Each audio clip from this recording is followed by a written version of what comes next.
The charge was laid by Fediel Adams, MP and leader of the National Coloured Congress at Cape Town Central Police Station on the 28th of October 2025.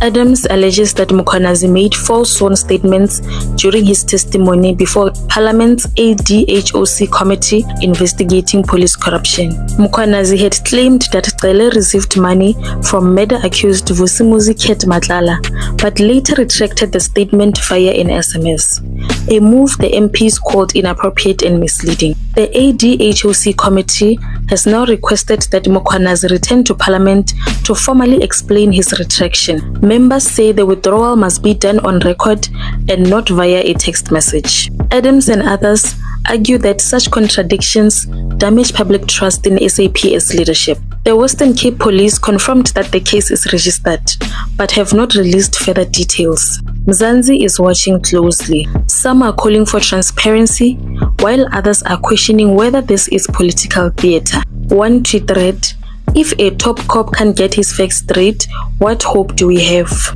What do you think of the perjury case against Nhlanhla Mkhwanazi? Should Parliament demand formal accountability? Drop your thoughts in the comments.